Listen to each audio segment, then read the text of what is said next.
Okay, so here is showing a graph of f prime, which is right here in the black.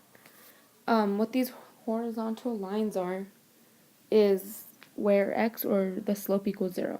So each of these, the slope is going to equal 0.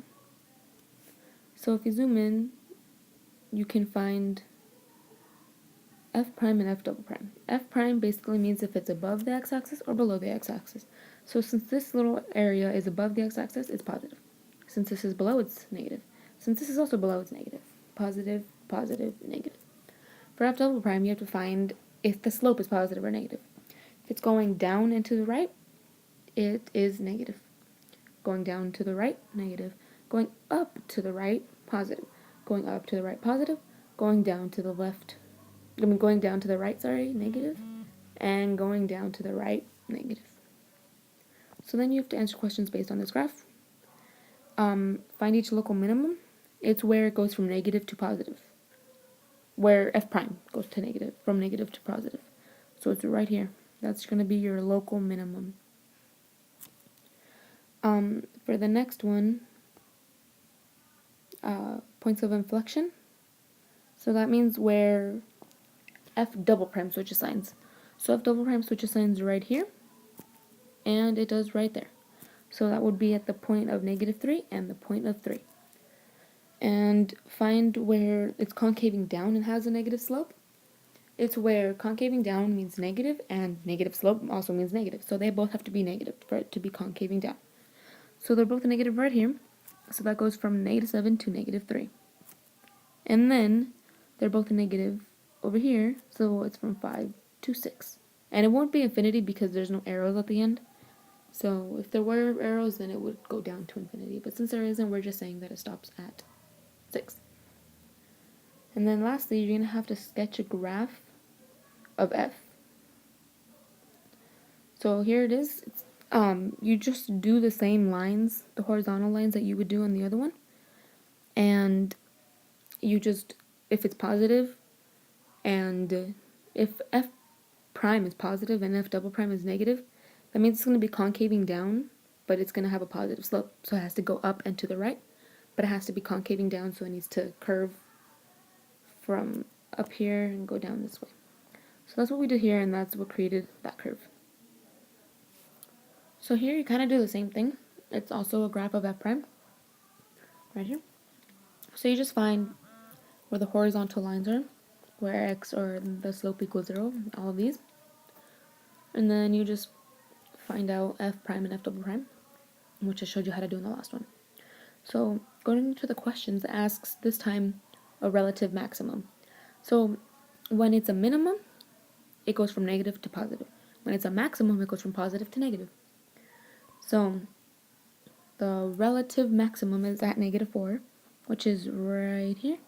Because as you can see, f prime goes from positive to negative. For the next one, points of inflection. It's where f double prime switches signs.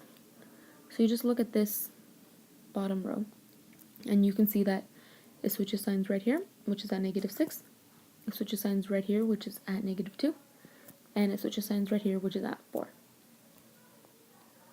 And then find all intervals on the graph where it's increasing and concaving up. So increasing and concaving up means positive and positive, because if it's going to concave up, it's going to be positive, and increasing, it's going to go up and to the right.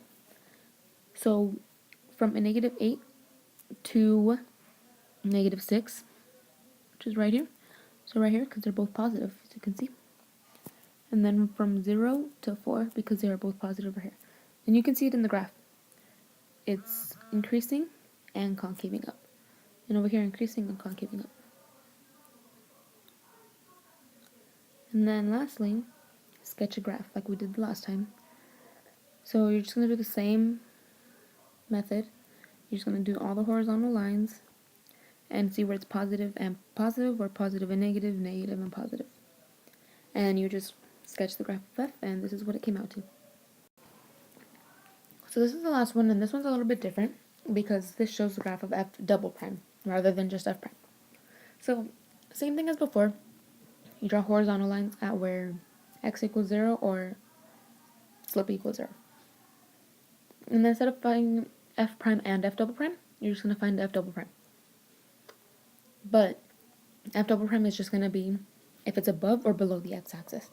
So you can see this one is above, this is below, above, above, above, below, below, above. So that's all you do for that. And then you go straight into the questions. State the intervals on which the graph of x is concaving up. So concaving up means going up to the right. So -7 to -6, right here. -2 to 2, right here, all the way to +2. And then from 4 to 8, right here, all the way to 8. So you can see it's where f double prime is positive. Next is where it's concaving down from -6 to -2, right here, where it's negative. And from 2 to 4, where it's also negative. And then, where does it have a point of inflection? It's where it switches signs. So, at -6, which is over here, sorry, goes from positive to negative.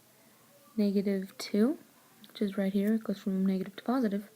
2, which is right here, and it goes from positive to negative. And 4, when it goes from negative to positive. For this one, you don't have to do a graph of f, because this is f double prime. So that's pretty much all you have to do. So, yeah.